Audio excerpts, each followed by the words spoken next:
केलं पाहिजे। त्यानंतर चौथा पॉईंट म्हणजे it should be data powered. आता एक एक्झाम्पल द्यायचं तर सपोज माझी एक कार्पेट क्लिनिंग कंपनी आहे, तर मी जस्ट टॅगलाईन दिली की it's a carpet cleaning company, तर आपल्याकडं जास्त कोणीच येणार नाही। तेच जर मी रिसर्च केला, फाइंड आउट केलं की in research I have found that whenever we have the carpets which are not cleaned, we found that many of the people fall ill because of that, and because of that it's really necessary to clean the carpets within 2-3 months, and it's necessary so that it will make sure that your health remains good. The research says that within last 5 to 6 years almost 20 to 30% got respiratory diseases. आणि अशी जर tagline दिली तर तुम्ही नक्कीच म्हणाल की नाही बाबा मला कार्पेट क्लीन केलंच पाहिजे। तर अशा प्रकारे आपण कस्टमरला कसं अट्रॅक्ट करू, आपलं टॅगलाईन कशी आहे, आपण ब्रँडिंग कसं करतो, ह्याच्यावर आपला बिझनेस डिपेंड असतो असं मला वाटतं।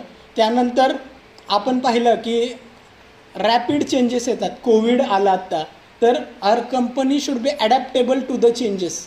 कारण का अचानक आपलं सपोज हॉटेलचा बिझनेस असेल, कोविडमुळे अचानक बंद झाला, तर आपल्याला फ्युचर बघून चाललं पाहिजे की बाबा मला ऑनलाईन पण करावंच लागणार आहे, ऑनलाईन पण मला जावंच लागणार आहे, लोकांच्या घरी जाऊन मला ते फूड पॅकेट्स माझे डिलिव्हर करावेच लागणार आहे।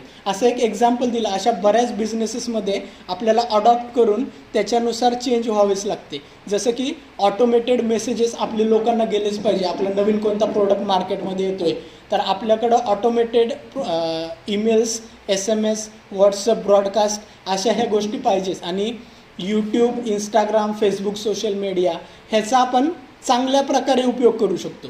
की जसं की आत्ता सध्या काही इनोव्हेटिव्ह व्हिडिओज येतात किंवा नवीन काही गोष्टी इनोव्हेट होतात, तर मी त्या माझ्या योगेश तोडकरी नावाच्या यूट्यूब चॅनल थ्रू सांगतो, जेणेकरून नवीन शेतकऱ्यांचे काही इनोव्हेटिव्ह प्रोडक्ट्स आहेत तर त्या प्रोडक्ट्सला सपोर्ट म्हणून आम्ही त्याचं मार्केटिंग करतो, की म्हणजे फ्री ऑफ कॉस्ट त्यांना एक मदत होईल। आपल्या एका शेतकऱ्याने काहीतरी नवीन घडवलं आहे, त्याचा बिझनेस पुढे गेला पाहिजे, तर मी काय कॉन्ट्रीब्यूट करू शकतो, तर त्यासाठी एका शेतकऱ्याने, साताऱ्याचा शेतकरी, त्यांनी आता आपल्या फ्लॅट सिस्टीम्समध्ये आपण फार्मिंग वगैरे नाही करू शकत, तर त्यासाठी त्यांनी एक व्हर्टिकल गार्डन बनवले, ज्याच्यामध्ये एका वेळेसच आपण म्हणजे व्हर्टिकल आहे, त्याच्यात 12 साचे आहेत, त्याच्यामध्ये एका वेळेस 12 झाडं आपण लावू शकतो।